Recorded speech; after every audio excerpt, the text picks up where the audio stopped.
Hey guys, we are live with Warriors Next Adventure podcast. I just want to say thank you guys for all the support. We have quite a few things coming up here. August 14th on a Friday, we're going to be at the Gun Lake Law Speedway, and we are doing the mental health and suicide prevention night. We are one of the beneficiaries, so luckily we actually get to collect about 50% of the proceeds for the raffles. So thank you guys for inviting us up there to go do that. I'm excited to do it. We got a couple volunteers coming up to work the tables and sell raffle tickets. That should be a good time. And then August 31st through August 4th, myself and my partner, Will Jansen, are going to be canoeing the entire St. Croix River. Now, it's not crazy like the Mississippi. It's 169 miles, but it should still be pretty rough. We're going to try and do about 30 miles a day. And don't make fun of me. I got some dirt in my eye from playing with the wolves on Friday, and I got a sty. So if I look all squinty-eyed, it's because I got dirt in there. So don't make fun of me. It hurts my feelings. All right, so today I have Jake Leask. I probably said that wrong. Sorry, Jake. He works with merging vets with players and vets. I'm sorry, I got that wrong. I'm just going to bring him on. I'm going to let him explain it. So here we go.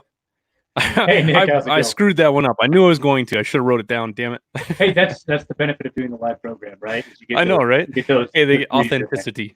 All So right, it's Jake. me. Hey, thanks for being on real quick. So real quick, what service are you in? I was Marine Corps Marine Corps? for a good What'd you step do? there, and then I actually got out and did the Air Force Reserve for a bit. Oh, nice. And You got smart. and that as soon as I started doing that, then my VA benefits kicked in, and I was actually paying to be in the military at that point in time. And decided it probably was a great idea. So what did you do in the Marines? I was a reconnaissance Marine for 14 years. What is it? Well, I know, but what does a reconnaissance Marine do for people that don't? Oh, it's the Marine Corps Special Operations community. I always just say it's world champion hide and seek players. Nice. That sounds like fun. Yeah, it's just observation. My daughter would suck at that. She literally just goes and hides and like puts her hands over her face. So yeah, she's got some work. She could probably be a Marine, with their intellect level, Well, we do like our crayons. What'd you do in the Air Force? I actually I was transitioning. I did the Air Force Reserve for a little bit and was camp services. Worked in the base gym and in the chow hall. Nice. Yeah, I would always like make fun of those guys, but if you stop and think about it, how cake would that be to be in the military and like just chill with services? I was like, damn, maybe I'm the stupid one. I've spent enough time out in the field. It was pretty legit to always have a hotel to stay in. I know, right? And that was the best part about the Air Force. Like people, sorry, I just got a new camera. I'm trying to adjust this here. Yeah, people give the Air Force crap all the time. Like we were security forces, so we were like the bastard children of the Air Force or of the military, really, because everybody hated us because we were Air Force, and then the Air Force hated us because we were cops. So it's like we couldn't win. Constantly getting dogpiled on. So why don't you tell us a little bit about the organization that you're working with? Yeah, so I've been attending the Emerging Vets and Players meetings. They had to switch to Zoom over the pandemic because everybody's got to stay 6 feet. The Emerging Vets and Players program is a program that was brought about for the mental health of vets and former professional athletes, which seems like a really weird mix. But it's the team environment that goes together really well. So it's actually for pro athletes as well? Yeah. Former pro athletes. Oh, crazy.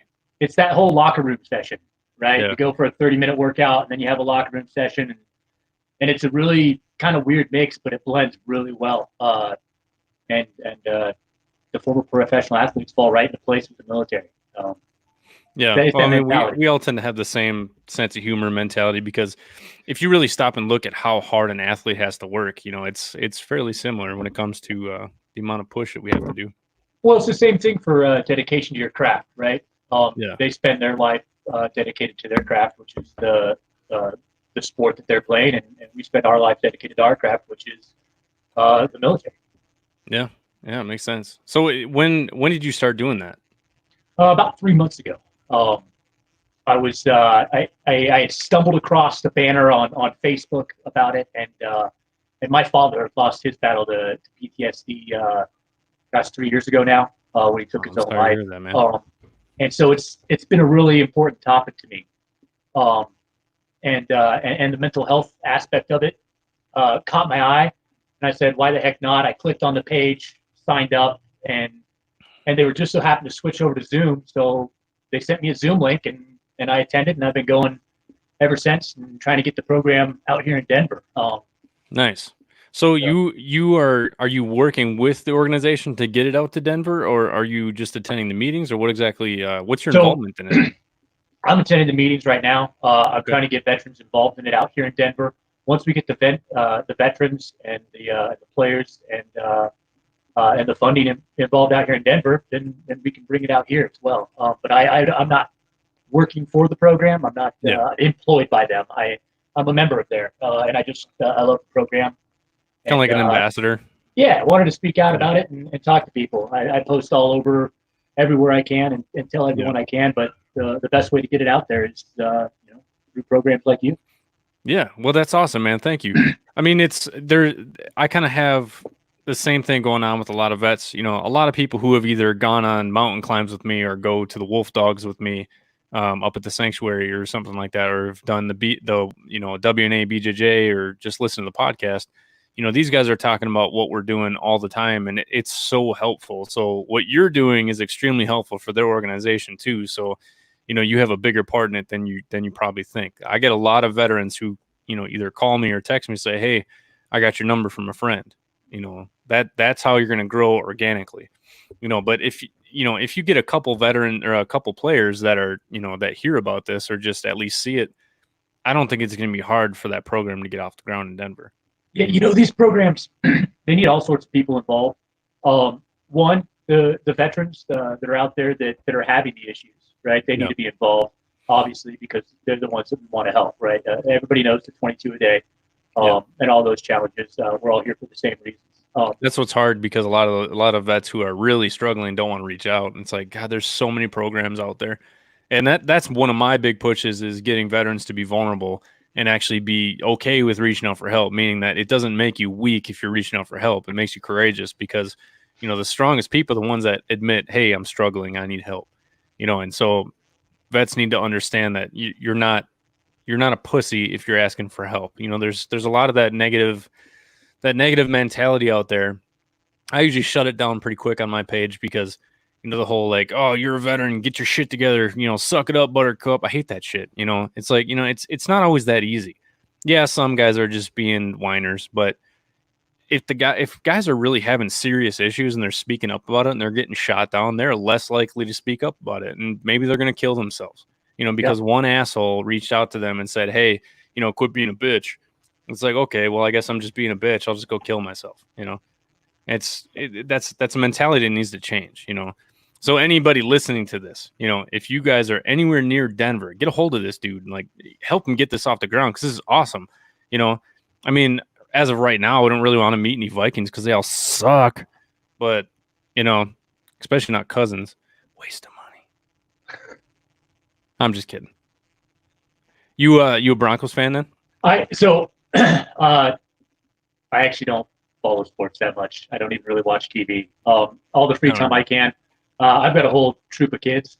Yeah. So any free time I have, I'm spending with them or out doing sports myself. You know, I love mountaineering. I love running. Took up longboarding over the pandemic. Did you? Yeah. Yeah. Dude, I learned how to longboard. I'm terrible at that. The last time I got on a skateboard, I fell and pulled a muscle in my back, and that was like the first time. Yeah, one of my daughters is 13, so she really wanted to learn longboarding, and I figured if I can get my kids into a sport, then I might as well get them into a sport. Cool, man. That's awesome. How many mountains have you climbed, or like which ones? So I started training for speed summiting about really at the beginning of the pandemic as well, when I started. What is that? Just racing up mountains? Speed summiting is just getting up and down as fast as you can. Get the fuck out of here, dude. We did Elbert a couple weeks ago, and it took us like 10 hours. I did the Calibron Loop about a month ago in 3 hours and 3 minutes. What? Where is that? It's it's out at Kite Lake, out here. what is it? It's Lincoln And to Calibron, Democrat. It's 414ers. okay, Going around Kite that's Lake. insane. It's a little over 7 miles, I believe. And you did it in 3 hours? Yeah, right at 3 hours. 7 miles, including the elevation changes. You did it in 3 hours. Yeah, That's insane. Yeah, I it was, definitely don't have cardio. A lot of conditioning. Yeah, I have a heart condition that I was diagnosed with. I got messed up valves or something like that. I don't know. The doctor explained it to me. Your heart not work good. I was like, thanks, man. And I got some lung issues too. So Albert was a struggle for me because I don't have the lung capacity that I used to. So it was really hard for me to push through it. But eventually we did it. But it ended up taking us like 10 hours. It sucked. It was way too long. Yeah, that's the biggest thing is the oxygen at elevation. Mm-hmm. It'll burn you out real quick if you're not used to it. Oh, especially your thighs. I was impressed at how sore my thighs were once we got out there. It's like the oxygen just wasn't getting to my legs. Yeah, and you're constantly going up too, so it's the angle on the muscle that's not used to being used. Yeah, it's insane. And I work out quite often too, so it's like, I'm starting to realize, the regular like bench press, push-ups, or the bench press, squats, deadlifts, that stuff's easy for me. It's not a problem, and I'm fairly strong. Maybe I deadlift like 435 or something like that. But like whenever I start doing like high intensity workouts, man, I shit the bed. It's terrible for me. So it's like I need to start doing more of that. Luckily, my girlfriend's into like CrossFit and everything, so she's whooping my ass in the gym every morning, so that helps. Nice. CrossFit's Yeah. great. Yeah, it's hard because I'm just not used to the movements and the motions. Like I've never really done any kind of lifting like that kind of stuff like with CrossFit. So it's all new stuff for me, Yeah, it's like a mixture of aerobics and Olympic lifts. Yeah, pretty much. And I'm just not used to combining the two, so it's killing me every time we do it. Like I was an MMA fighter from I did one fight in 2009, but I was big from 2015 to 2018. So I mean, I'm not new to working out. It's just a different style, and I mostly did jiu-jitsu for cardio. I just tried to train like 4 or 5 times a week. Yeah, we actually got it's funny in MMA the MVP program actually has a lot of former pro fighters in it. Oh, really? Yeah. Well, awesome. The meetings are done at generally fight gyms, right? So, okay. So when it's going in person, they meet at fight gyms, and wow. And then they have their conversation there, just in a group huddle afterwards. So it's all in person, right? Do they actually get to train with these guys? Yeah. Oh yeah. Ah, dude, I want to go to one of those. Yeah. What's the what's the big one? Unbreakable or something else. I'd have to. You can go on their web pages and see what gyms they go to. What? You go on betsinplayers.com or I'm sorry, betsinplayers.org. Betsinplayers.org. Okay. Here, one second here. Give me that website one more time. Let me throw it up on here. betsinplayers.org. Gotcha. If I actually type in the wrong box. Yeah, and you can go on there and read all about the program in detail and all the different locations they have already stood up. Gotcha. I'm just pulling up the website real quick. So it is a 501c3, correct? Yes, I believe so. Yeah. Okay, gotcha. Wow, that is way and too big. I'm not into their business aspect of it or how they form their company and stuff like that. I barely know how to do my own taxes, so I wouldn't rely on that if you're looking for a very specific type of charity organization, a very specific type of group. I just know that this is a fantastic group for mental health. It's got a lot of people that had, the key is you need people who need help, and you need people who've been through some really shitty stuff and come out of it and can tell you what worked for them, right? Yeah. That's really the best advice you can get, and people that you can have there for a support group or for whatever you need, whether it's your mental health or your physical health. Yeah, I have a lot of veterans who end up reaching out. They're like, "Look, man, I want to go on some of your trips, but I'm not depressed. I don't have PTSD." It's like, you need to come. We need examples as well. It's not just people struggling. We need everybody to come together, because if we have a good example of what, how people act, or, what people, how people live their lives, you need to see positive examples. So I always invite people who are like, if you're not struggling, come with, please, because a lot of my events don't really cost money. It depends on what we're doing. the big expenses are like travel and Airbnbs and stuff like that if we're actually going to be in another state or something like that. But we always invite civilians to come with us too, because we want civilians to interact with us as well. Because one of the biggest issues when veterans get out of the military is meshing back with the civilian population. So if we have civilians with us as well, not only does it give us an opportunity to understand that, look, we can trust civilians and stop thinking that you're better than them. Because you got to admit, there's a lot of veterans that get out of the military and you have that mindset, right? Because when you're in the military, it's like, oh, you dirty civilian, they're always giving you shit about being a civilian, right? So you get out, you have this negative mindset about it, and it causes a bunch of issues, Oh yeah. There's the negative view, and it's just two different lifestyles clashing, right? And you're going from one where it's discipline, and you're going into the other one where it's like, well, you can do that if you want to, but you don't have to.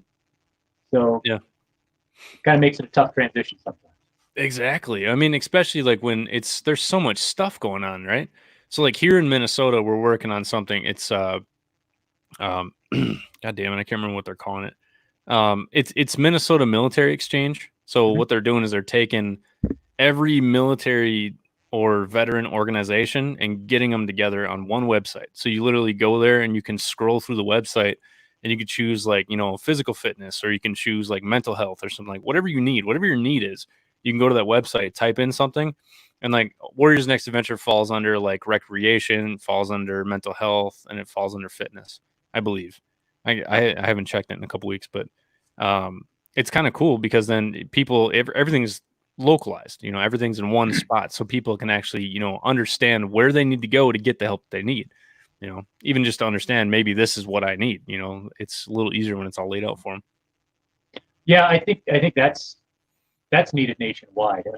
For sure. A directory, right? Because yep. Now it sounds like the two programs that the one that you're running, the one that I'm involved with, would both mesh well for the same people. But there's all sorts of different people that need all sorts of different things. It's not going to be one. There's not going to be one program that's good for everyone.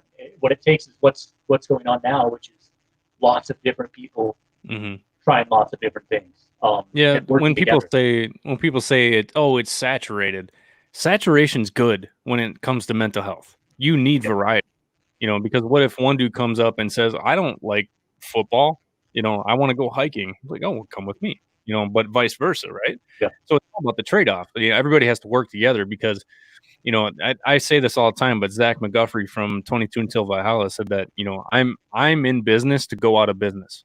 I don't want people to need me, right? And so the best thing I can do is if I have somebody coming to me that needs help that maybe I can't offer them services, like they want to go fishing or something like that. Like, what's up, Steve? Steve from X22 Adventures. I'm helping him get his nonprofit started up down in Florida, and he's taking people fishing. So I would send them to him because he's the fishing guy, right? Yeah. And it's just networking, man. Like, I'm a 911 dispatcher for the State Patrol in Minnesota. So networking is my thing. That's what I do. Getting people. I know this person who does this. Maybe this person does this. And so what I'm trying to do is I need to get this directory online on paper so I can actually help other people as well with that sense. So I'm adding like kind of like a directory style thing on my Facebook page or on my on the website. So have you been to any of these meetings in person yet? No, I actually have not. I've met the trainer in person out of Chicago. He actually traveled all the way out here to Denver to meet up with me one day. Nice. And that was awesome. Because cool. I'm working on finding a gym and finding trainers and stuff out here. So that way, once we get the funding and once we get the go ahead from what part of Denver are you in? I'm in Littleton, which is a suburb of Denver. Is that northeast, southwest? It's just right dead in the center. We're a little off to the east, but according from Denver, we're down southwest. Dude, check out. Let me see exactly. I'm looking it up online right now. I don't have a Jamie from like Joe Rogan, so I got to do this myself. Do you know where like Glendale area is, or like just southwest of Aurora? Yep. Check out Morning Star Jiu Jitsu. I got a friend there named Tim Gillette. He actually hosted I do what's called a WNA BJJ, Warriors Next Adventure Brazilian Jiu Jitsu. So I travel the country and I help veterans who are struggling. But one of my pushes is for veterans to try Jiu Jitsu, is because Jiu Jitsu is such a great way for veterans to, either blow off some steam, but at the same time, maybe make new friends and make some civilian friends, and stop doing the whole like, I'm a veteran. It's like, be Nick, who happens to be a veteran, right? You don't have to have that mindset all the time, and so you can be friends with everybody. You don't have to only be friends with veterans. So check out Morningstar Jiu-Jitsu. I could send you Tim's info after we're done. Yeah, absolutely. But there's actually an MVP, another person out here that's a former professional fighter starting up a gym. That I think it's pretty got a great location. Nice. And I think it's what is it? 10th Planet Jiu-Jitsu. So it's actually Jiu-Jitsu as well. Yeah, Tim came from 10th Planet as well. He's okay. Yeah, he's fucking great. I love training with him. Those 10th Planet guys, though, man, watch your legs. Those fuckers will rip your ankles off. I'll have to keep that in mind. The lady who I'm working with, I'm pretty sure she could kick my ass. Yeah, that's the great thing about jiu-jitsu, man. It's like, my 9-year-old daughter can properly put a rear naked choke on, and that little shit didn't let go last time, and I almost passed out. I had to grab her and flip her over my shoulder. So it's such an effective martial arts. Yeah, blood chokes. They really have a way of dropping people. Yeah, absolutely. So is it fighters and like basketball players, football players? Is it every kind of sport? It's the main ones that I've met are football and MMA. One of the founders is a football player, Nate Boyer, and Jake Laser was involved in the NFL and stuff too. Fox guys, they were the founders of it. They were the ones who came up with the idea. And so I've met a couple of the MMA people, and football players are the most popular. But they're all welcome, right? If they're a professional athlete or a combat veteran, and you need a team, sign up, and that's who we're looking for. Yeah, I'm just seeing that Nate Boyer used to be a Green Beret. Yeah, that's crazy. He's officially a badass. Yeah. That's awesome. Yeah, see, that's the cool thing is like seeing what veterans do, outside of the military. Like, dude was like, damn, long snapper for the who do you play for? Seattle Seahawks. That's pretty cool. Yeah, I love seeing that. I love seeing veterans starting companies and starting nonprofits and stuff like that. So I'm gonna have to get a hold of him and see if maybe he wants to do an interview as well. But I do believe we're talking about this other day. Yeah, my buddy Steve. Like I said, Steve is the founder of X22 Adventures. He's one of my collaborators, right? So it's like I'm trying to get a hold of veterans who are starting nonprofits all across the country so we can, relay people to each other, and I guarantee you, I know a lot of veterans who would want to partake in this thing here. Yeah, a lot of the workouts, like I said, the first thing's a half-hour workout. A lot of the workouts are geared towards MMA, so it's a lot of punching, nice. A lot of shooting, leg work, and obviously the more you can do in person, the better, right? When you can put your hands on somebody, it's a lot easier to practice. But they do a lot of stuff with pads, and if you got heavy bags and gloves in your room or where you can work out, then great. But right now it's kind of like a PT session, right? They got to do what they got to do to get the cardio going. Just science. You get that blood flowing, and you get going, and it helps you talk about things. It helps you deal with that stuff, and it helps the conversation afterwards. Once you get that sweat going. Exactly what happens when I get guys on mountains. It's so much easier to talk and have like heart-to-heart conversations when you're actually doing something that's not only fucking amazing, right? Climbing a mountain, that's awesome, right? But you're also working out, and once you're releasing those endorphins, I guarantee you, anybody who works out on the regular, when you're done working out, you feel so much happier. Like I call my girlfriend all the time after jiu-jitsu, and I'll be like, "Hey, what's going on?" She's like, "You just got out of the gym, didn't you?" I was like, "Yep."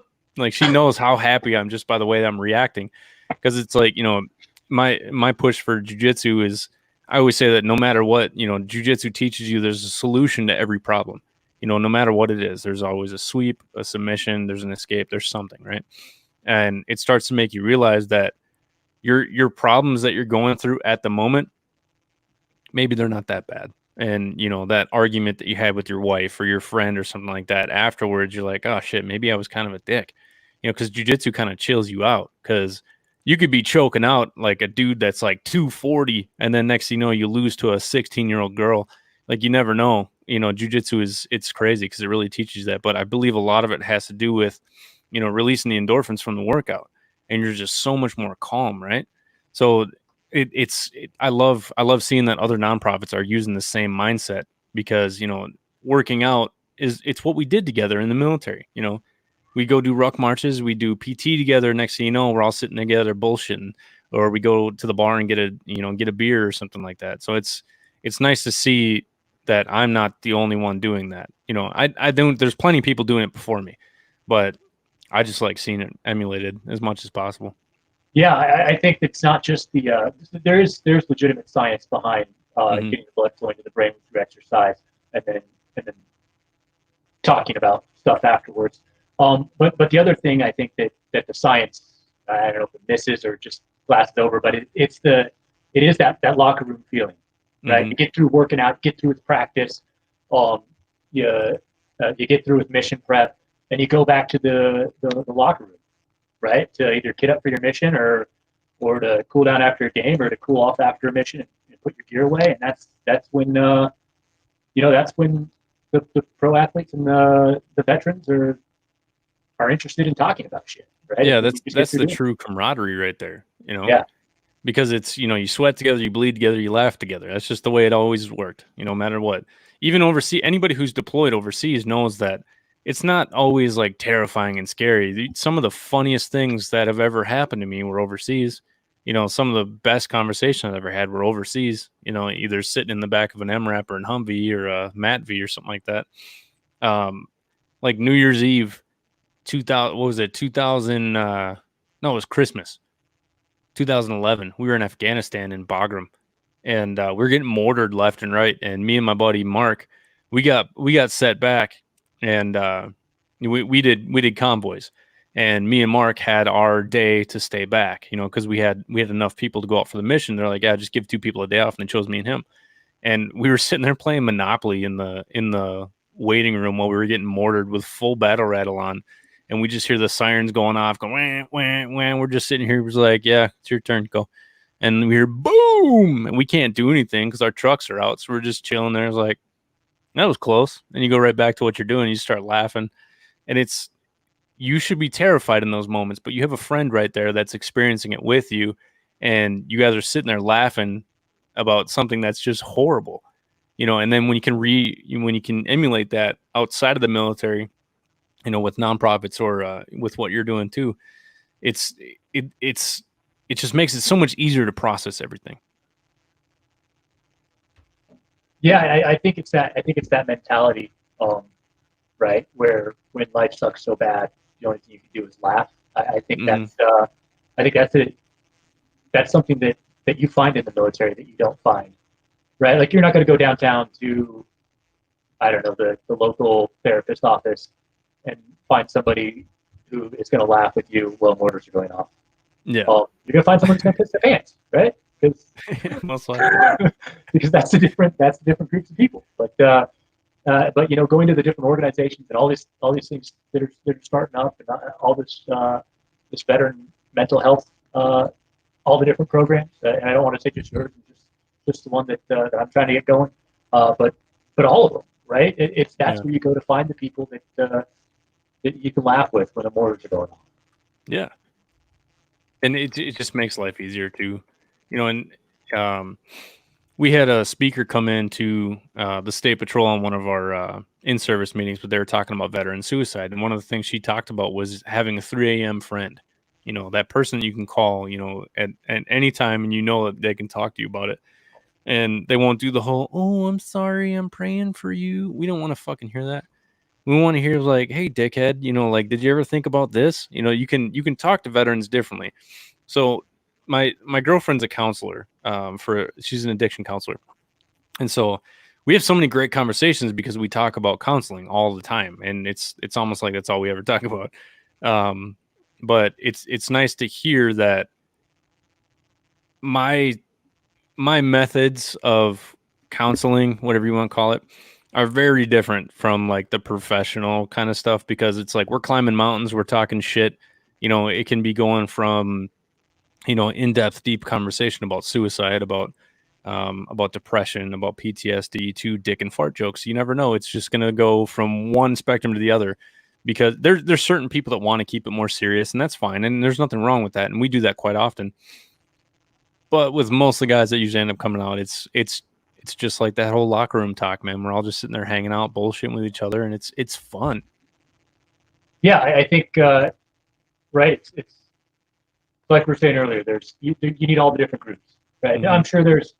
I'm sure there's veterans out there somewhere that really need a nice, strict, clean cut therapy session to fix their issues. I don't meet them in my program because that's not the kind of people who want to come and do a workout session and then talk about shit and want to do MMA and want to do that kind of stuff or climb mountains generally aren't the ones who want the clean cut therapy sessions, right? Yeah. The people who were in the military because they wanted to be there and they were doing what they wanted to be doing, and they were doing their career and they were doing their part for their country. They're a little different. They're not your run of the mill people, and they deal with things and process things differently. And as part of that, some of these programs where you go out and climb a mountain or do a gym session, it's a better environment for dealing with those kind of topics and having those kind of people. And then on top of that, having the people that need to be there to help support these guys, right? Like somebody might. There's plenty of veterans that want to go climb mountains, right? And getting just the guys that are having problems to go out and climb mountains is not what you need. You need the guys that are going out and climbing the mountains and the guys that want to help other veterans. Those guys need to be involved too. Yeah, like I said earlier, we need examples as well. I was not a good example of a good person a couple of years ago. And I hit a wall, and it's a lot. I've told my story a million times, but I had a failed suicide attempt in 2015, and I'm really happy that happened. But not that I tried, but the fact that I failed, because I had a choice, and I had the ability to go and change the person who I was.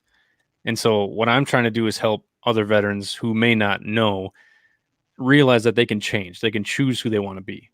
I say all the time, build a hero that you want to be, but make sure it's you. You should be your hero 5 years from now. I've been saying it all the time. We should be our own heroes.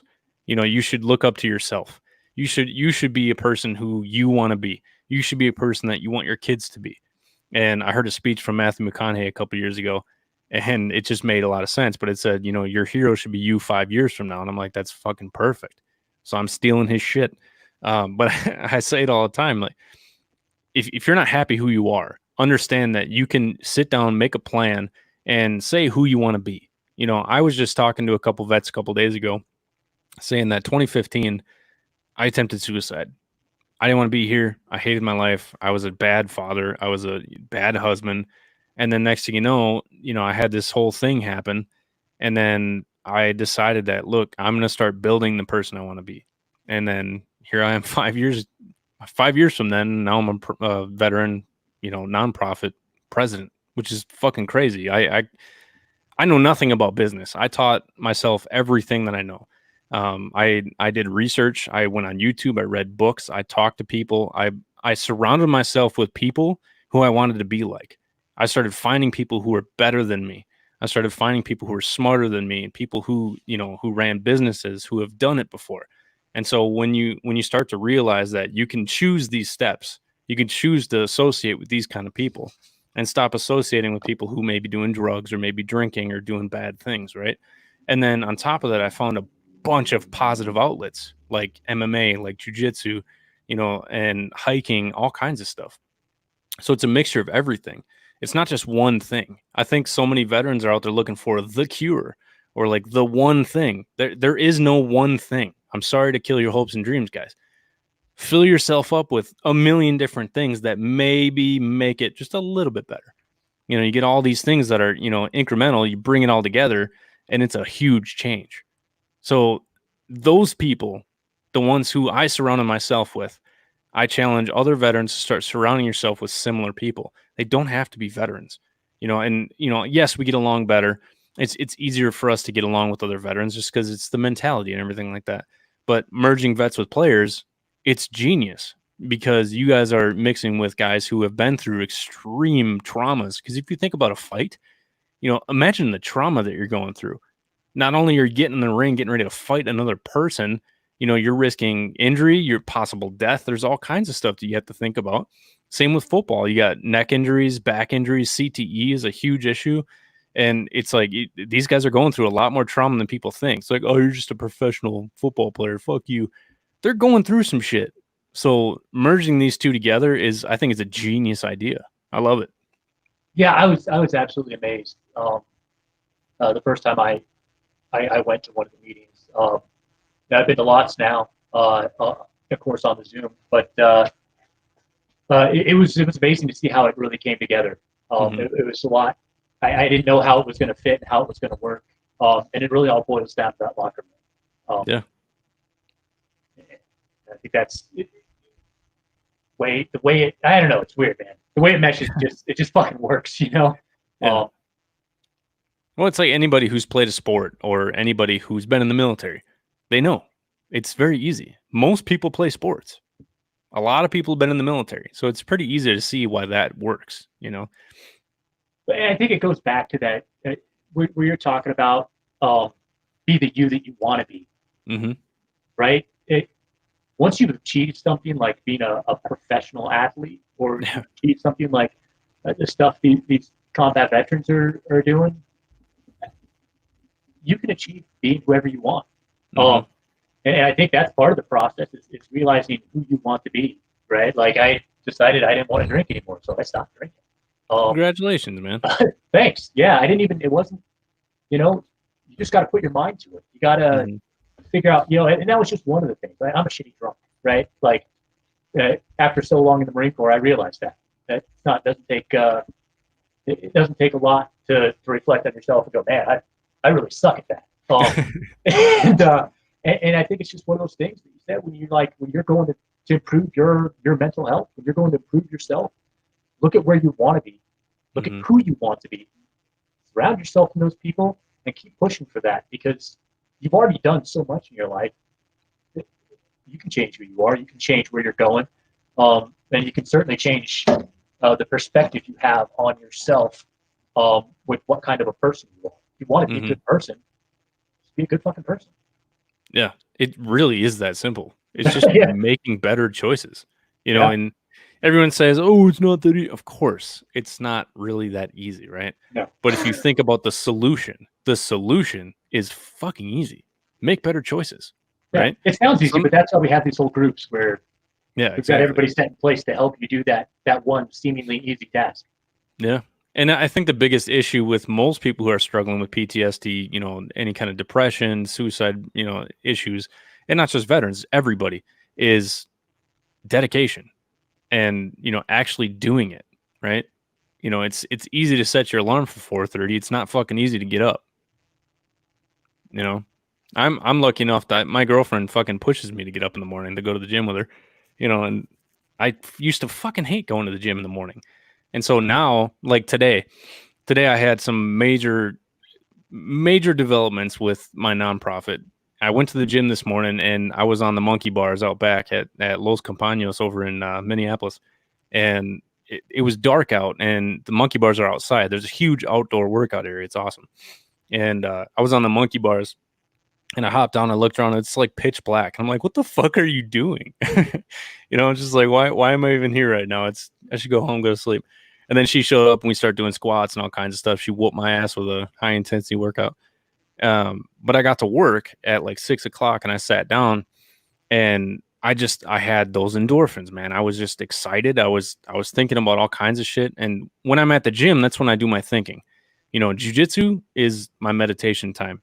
The gym, when I'm lifting weights, that's business. Everything's business. I'm always thinking about what's next. What can I do here? What can I do there?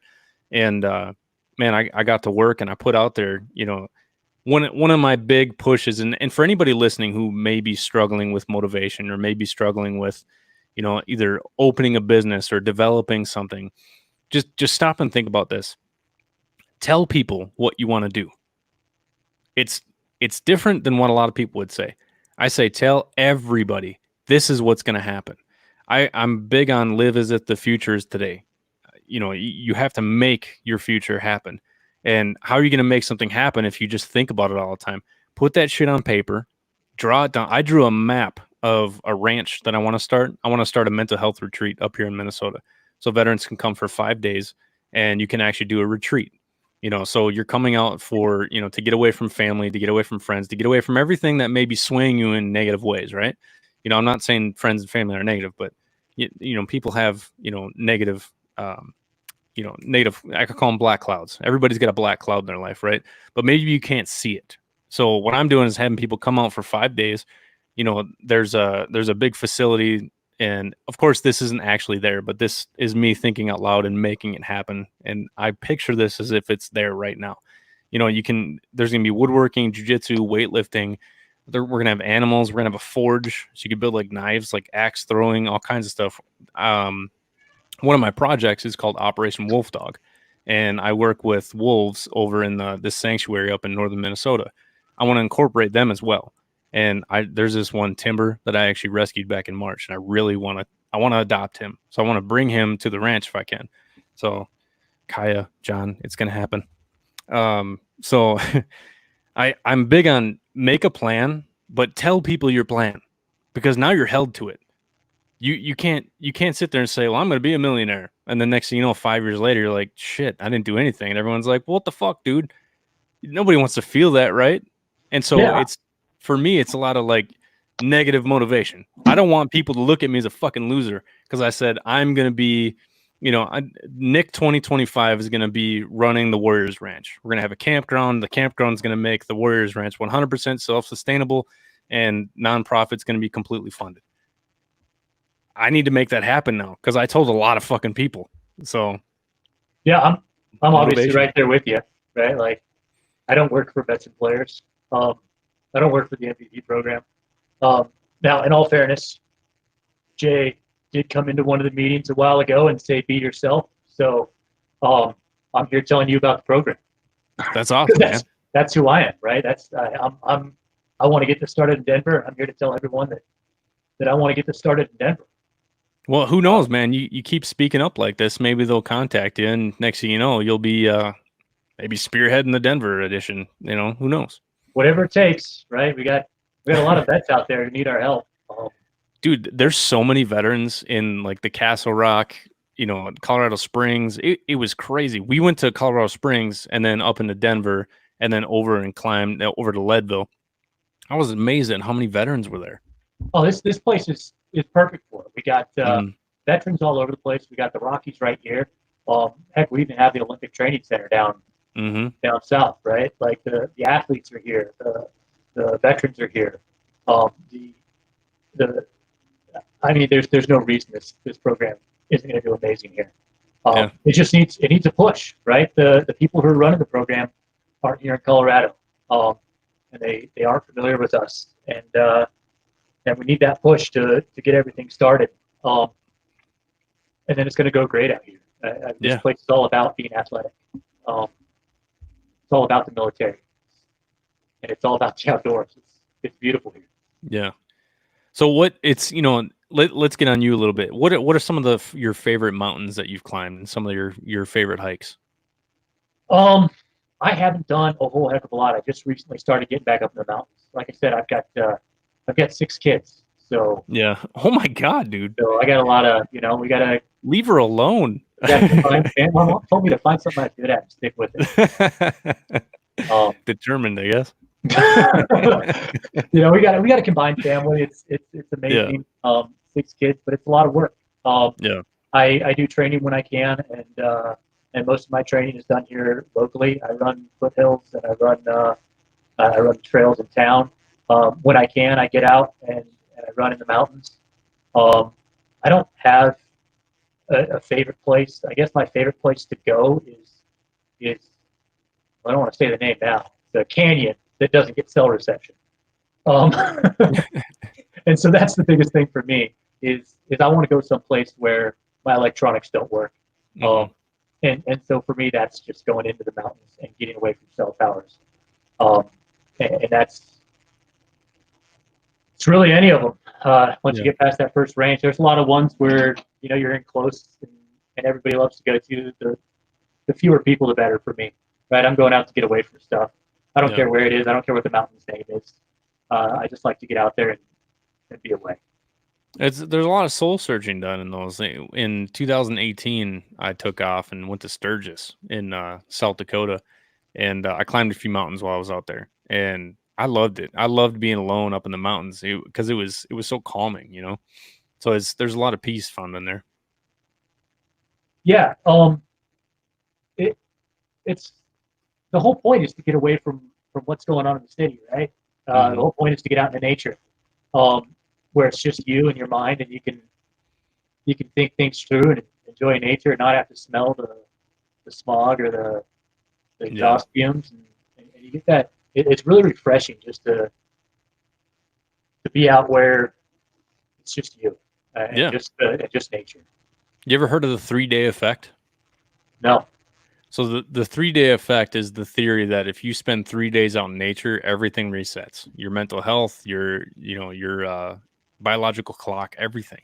Because you're not surrounded by all those, all the Wi-Fi waves and all that shit, and the 5G and 4G and communications, radios, TVs, cars, sound, all that bullshit. If you can disappear and go off into the woods for 3 days, I promise you, your mental health and your mindset will 100% change as long as you go out there with a positive mindset, right? If you go out there with a negative mindset, then you're kind of going to drive yourself down a little bit more. But if you go out into the woods and actually take some time, or up in the mountains or somewhere outside, just really take the thought and understand that, learn your connection.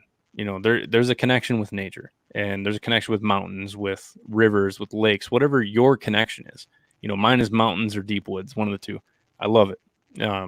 Elbert was probably one of my favorite things I've ever done. It was definitely the hardest thing I've ever done. That was ridiculous. And then just being in the Denver area and Colorado Springs, I'm at like 800 feet right now. So you go to Denver and it's like 6,000 feet. It's like I couldn't breathe, man. It was terrible. yeah. There's also the incline down there. Yeah, By we did the Colorado Springs. incline too. Yeah, that's if I had to pick one run, it would be uh, not the incline, but Pikes Peak. Nice. I had a bad run in with Pikes about 3 times before I finally summited it. Um, just not I'm not like this all out planner. I don't I don't go out into the woods with this amazing plan. I You go just out go into the do it. woods and I just kind of go at it. I'm the same way, man. And so but the important part about that is knowing when you have to know when you're going to die, right? So you Yeah. got to turn around before then. Um, but other than that, you just kind of go for it. So it took me, I think, I think it was 4 shots at Pikes before I made it all the way up. Yeah. Um, Isn't there two trails? Isn't there one that you can pretty much drive up, and there's another one that's like 22 miles or something like that? yeah, yeah. I took the one throughout. Basically, you go. That's the bar trail. You go up just to the left of where the incline is, and then you Mm-hmm. just take that and you keep going all the way up to the top. But you can also drive up to Oh, the okay. top, which is really depressing when you go through all that and you get up to the top and there's people with like I got up to the top and there's a fucking train, right? Jesus Like there's a Christ. train on top of this 14.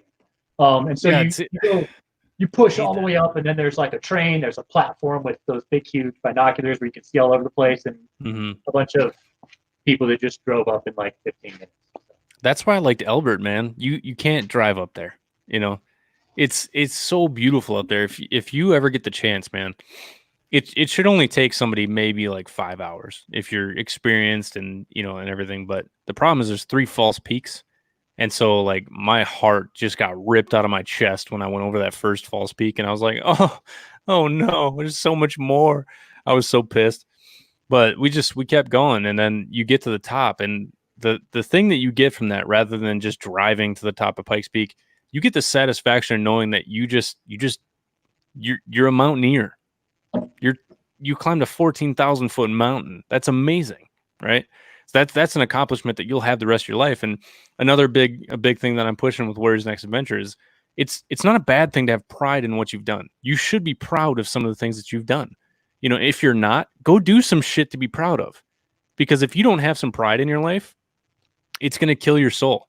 You know, and again, I've been saying this for fucking months, but I've been writing a article called "Your Soul is Dying," and a lot of it has to do with pride. You know, there's such a lack of pride these days because it's pushed that, you know, having pride in something that you've done is a bad thing.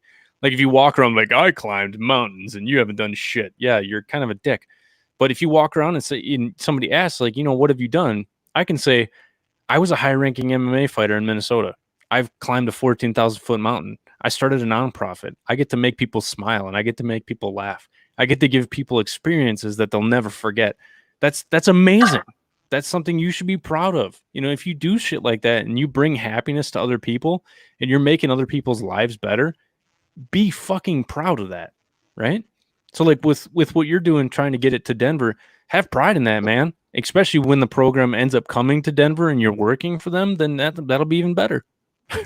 Yeah, that'd be amazing. I'd love to have this program stood up. It's going to take time. It's going to take effort. It's going to take a lot of pushing. But right, that's no different than those 3 false peaks on your 14er. You just got to keep pushing through and keep your head high and take enjoyment where you can. Yeah, and don't give up. I mean, there's one of my bets ended up turning around at like 11.5 or something like that, and in my head, the motivator is like, no, you got this. You got the whole Jocko mindset that I have sometimes. It's I got to shut it up sometimes. But before I could even say anything to him, he's like, nah, man, I'm done. He's like, I'm done. And I was going to say, like, you know, be proud. He's like, hey, I'm proud of what I've done. I've never climbed to 11,000 feet. That's a lot more than I've ever done. I'm happy. I'm proud of that.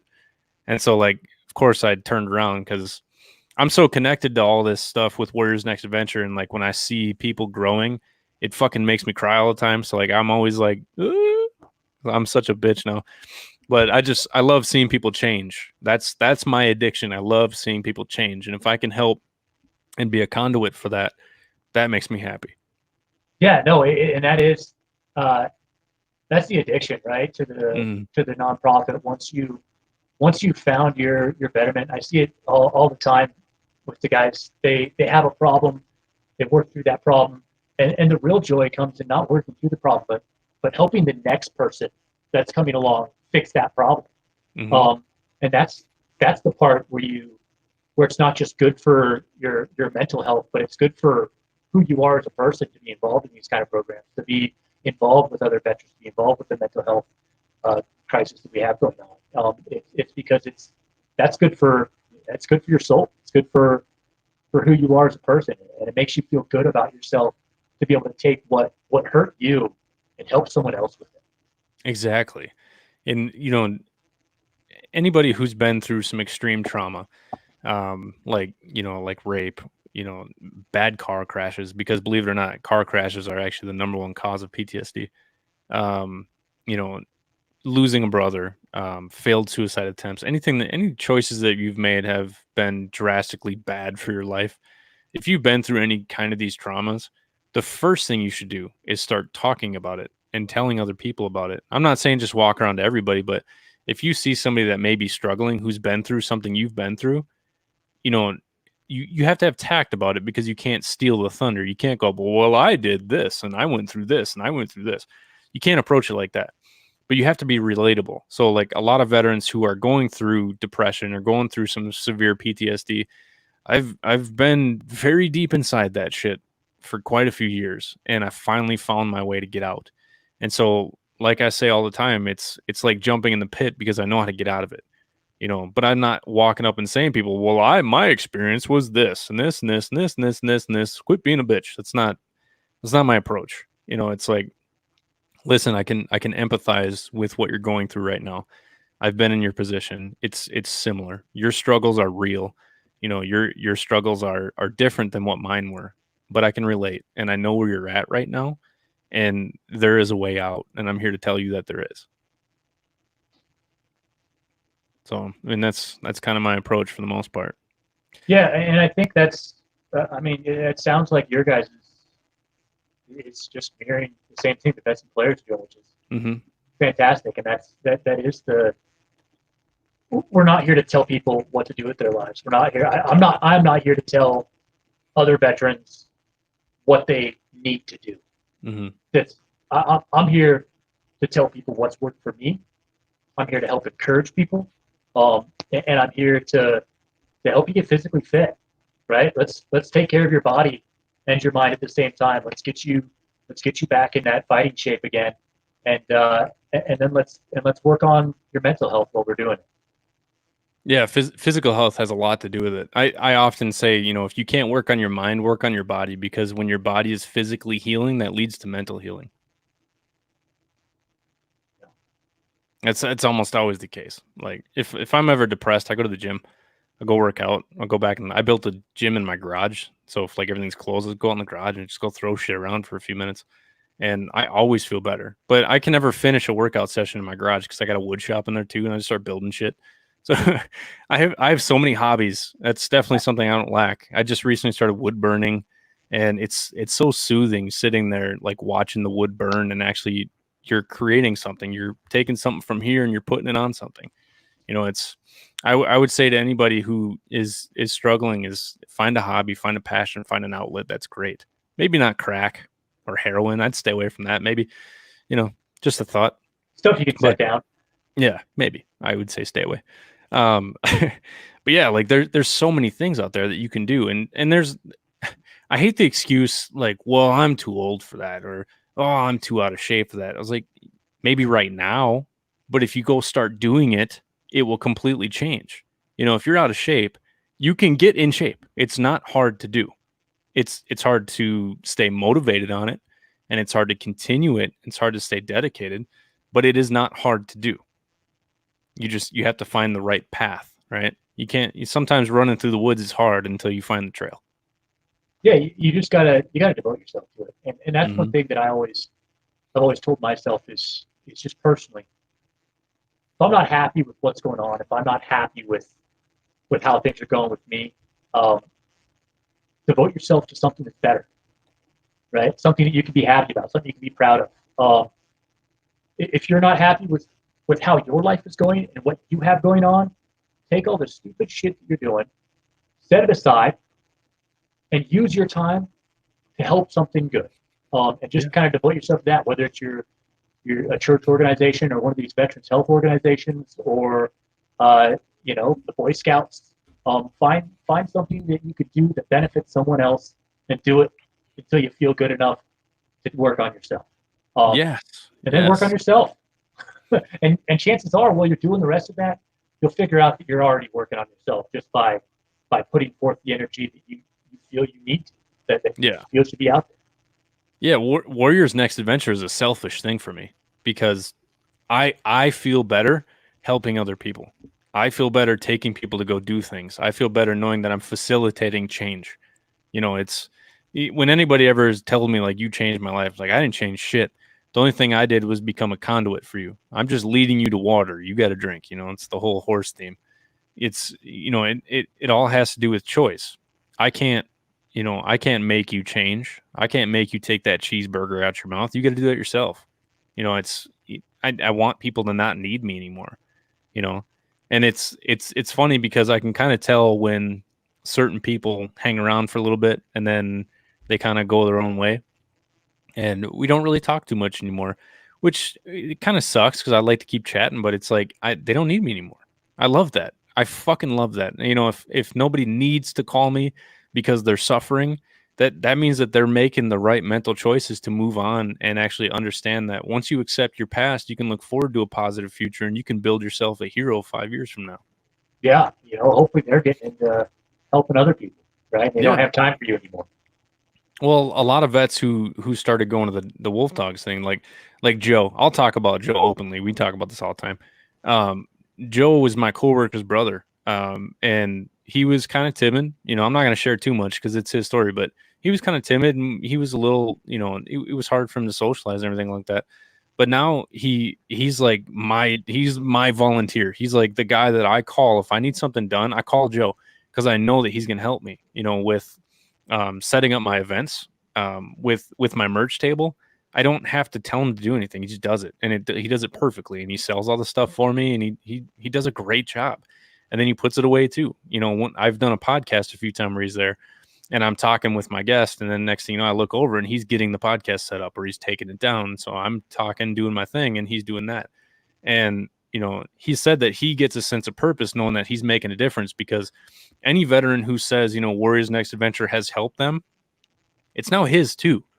Because anytime somebody helps me do something with this nonprofit, you get to, I call it sucking some happiness away from people, because it's like when somebody's happy because of something that you did, you share some of that happiness, and that in turn will make you happier. It's like this weird cult. You start talking to people who go around helping other people. Like I used to think people like who did like church retreats, or not retreats, but like church missions and stuff like that. I used to think they were weird. I was like, why are you just randomly going? What's in it for you? And then when I was 16, my parents made me go to Mexico, and they didn't really have to force me, but they made me go to Mexico to build a house for a Mexican family down in Juarez. And we were there for a while, but we ended up building this house. And the day that I realized that, doing, acts of service, right? If you have you read the 5 love languages? Yes. Yeah. So acts of service, right, is a love language. I found out when I was 16-year-old that acts of service that's my love language. I love doing things for people. If something I can do, if my capabilities and my abilities can help you and make you happy, I want to do that because it will make me happy seeing you happy because of something that I did, Yeah, it's like a happiness pyramid scheme. Yeah, exactly. There you go. I love that, the happiness pyramid scheme. That's great. But yeah, so you start seeing that, it's a ripple effect. You're just throwing stones in the pond left and right, and eventually it's just going to be a big wave, and you started that wave. It's a lot of fun, man. And I hope eventually they end up moving to Denver so you can experience that, dude, because I'm sure you already are, but man, if you really get involved. Yeah, even just participating in the other cities, man, I can't tell you how many great friends I have out in Vegas, New York, and Chicago. Man, I feel like I got a family out in Chicago. I've never even set foot in Chicago. Yeah. But the camaraderie in the program's awesome. It feels amazing already. I'm going to keep pushing until it's out here in Denver. I know it belongs here in Denver. I know Denver's going to be a great place for it. Funny enough, the guy who got me into the program, his name is Denver. Just belongs, right? Nice. So I it's going to happen, and it's going to take work. It's not going to be easy, but it's absolutely 100% going to be worth it. Well, what you can do after this too is take this podcast, because it'll be on YouTube like tomorrow. Usually it takes like a day to like they go through it, I guess, and then they put it up on YouTube. So this will automatically be up on YouTube on Warriors Next Adventure YouTube channel. Take the link and send it to everybody in the organization, everyone, because they'll see how dedicated you are, because you're sitting here talking about it, and you're literally giving them free promotion. And that's why I do this podcast is, if I can get veterans doing amazing things that eventually is going to help other veterans, that's a win for me too, because I'm here to help veterans. So if it's just a ripple effect from a stone that I threw, I'm cool with that. I don't need, I don't need the notoriety. I don't need any of that shit. The only thing I need is for veterans to stop fucking killing themselves. And this is how we do it, by reaching out to each other and by helping each other and being selfless, not saying that, well, Warriors Next Adventure is the reason why. No, I'm not the reason for shit. I'm just facilitating it. That's it. Whether people choose to live better lives, that's them. That's them doing it. And so what you're doing is you're empowering these veterans to understand, listen, nobody can change me but me. Nobody can make me happy but me. once people start understanding that and really applying that to their lives, they'll start realizing that nobody else can affect you. Only you. You and only you can choose your reaction. You don't have to get pissed off at everything. You don't have to, blame the war on everything. You can get to that point where you're you and you're walking forward instead of walking backwards looking at the past. Number 2 of my core principles, I say all the time, just accept your past. Once you accept your past, you can move forward and you can start looking forward to a positive future. You can't see that future if you're walking backwards. And that's what so many veterans do when they get out of the military. I've said before that I feel like we live 4 lives, right? 1 to 25 or 0 to 25, 25, 50, 50, 75, 75 to however long you die. Most veterans get out of the military around 24, 22, 26, right? And that's right about the end of their first life. So they're moving into their second life, staring at the old one. And that's all they're doing. And they're not realizing that they have a brand new life in front of them. They can choose to be whatever they want. They can use that GI Bill and go be a psychiatrist, go be a veterinarian, go do something amazing with your life, because you're not in the military anymore. Yes, you are a veteran, but you should be defined as what you're doing right now and what you plan on doing tomorrow, not by what you did in your last life. No, I think that's one of the biggest things about veterans being happy with where they've come from and where they're going is, right? Like you're going from being in this awesome place where you're like,